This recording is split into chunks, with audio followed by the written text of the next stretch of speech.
शांति। सच्ची शिक्षा वही है जो हमें सुधार करे, ना कि हमें घमंड करना सिखाए। अक्सर हम अपने घरों में जब हम अपने से छोटों को या फिर अपने बच्चों को सुधार करने की कोशिश करते हैं और जब उसमें सुधार होने लगता है तो उनमें घमंड आ जाता है कि मेरे पेरेंट्स अब क्या बताएंगे, उससे बेहतर हम हो गए। और अक्सर यहीं पे छोटे या बच्चे गलती कर जाते हैं अपने में घमंड लाकर और बड़ों का सलाह लेना बंद कर देते हैं और जीवन में असफलता का सामना करना पड़ता है। एक कुम्हार था, वो अपने घर में सबका पालन पोषण बहुत हंसी खुशी कर रहा था, अच्छे से करता था। उसका एक बेटा भी था जो अपने पिता का मदद करता था घड़ा बनाने में। और जब भी वो घड़ा बनाता तो अपने पिता से पूछता, पिताजी क्या इसमें अभी भी त्रुटि है या अच्छा बना है या नहीं। तो उसके पिता कहते थे, अच्छा बना है, ठीक बना है, परंतु इसमें और सुधार की ज़रूरत है।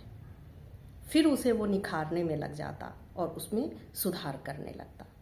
तो उसका घड़ा बनाने का जो तरीका था उसमें और घड़ा दोनों ही निखरते जा रहा था। धीरे धीरे बच्चा बड़ा हुआ तो उसमें घड़ा बनाने का गुण बहुत अच्छे से निखर के आया और वो पिता से इस कार्य के लिए हमेशा पूछते रहता था कि पिताजी इसमें और कोई त्रुटि है तो हमें बताइए, मैं उस घड़े को और ठीक करूँगा। तो पिता के सलाह से वो घड़े को बहुत अच्छे तरीके से बनाता था। बड़ा होने के बाद दोनों बाप बेटा अपने अपने घड़े को लेके बाजार में गए और बेटा उसका अपना घड़ा बेच रहा है, पिता अपना घड़ा।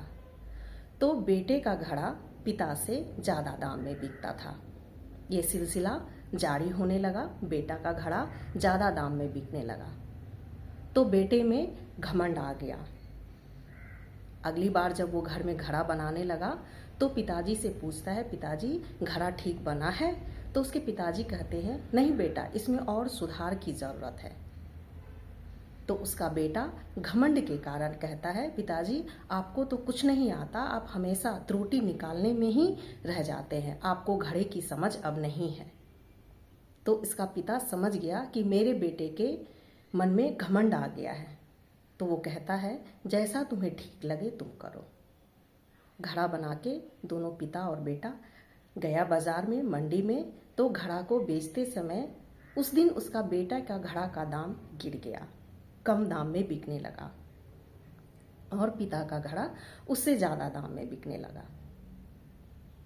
पिता तो समझ गया, परंतु बेटा को लगा कि ये क्या हो गया। जब वो घर आया तो अपने पिता से सवाल करता है, पिताजी आज मेरा घड़ा कम बिका और कम दाम में, आखिर बात क्या है, गलती क्या हो गई। तब पिता ने उस अपने बेटे से कहा कि बेटा तुम्हारी गलती नहीं है, तुम्हारे में घमंड आ गया, तुम नासमझी कर दिए। तुम सोचे कि पिता अब क्या बताएंगे, अब तो मैं इसमें बेहतर हो गया हूँ, निपुण हो गया है। लेकिन जब किसी भी काम को हम करते हैं तो हमेशा सीखते रहना चाहिए, चाहे वो पेरेंट्स हो, चाहे बच्चे हो, चाहे शिक्षक हो, किसी भी क्षेत्र में हम काम कर रहे हो तो उसमें हमेशा सीखने की कला हमेशा रहना चाहिए। जीवन में हमेशा लर्नर बन के रहना चाहिए। कोई भी काम बेहतर तभी होता है जब हम में सीखने की ललक होती है और जीवन में हमेशा सीखते रहना चाहिए। वही चीज़ तुम में बंद हो गया और तुम में घमंड आ गया कि अब मैं घड़ा बनाने में निपुण हो गया हूँ, जिसके कारण आज तुम्हें ये असफलता का सामना करना पड़ा और कम दाम में तुम्हारा घड़ा बिका। इसलिए जीवन में तुम गांठ बांध लो कि हमेशा जब बड़े हमें सलाह दे तो उस सलाह को उसको माने, उस पर अमल करे और जो गलती है उसको सुधार करे। तो हम सभी अपने जीवन में अगर बड़ा कोई सलाह दे तो उसको स्वीकार करें, उस पर अमल करें, उसको स्वीकार कर जीवन में अपने ऊपर लागू करें। तो जीवन में असफलता का सामना हमें नहीं देखना पड़ेगा और हम बेहतर करने की हमेशा कोशिश करते रहें, तो जीवन में सफलता ही सफलता प्राप्त होगी। ओम शांति।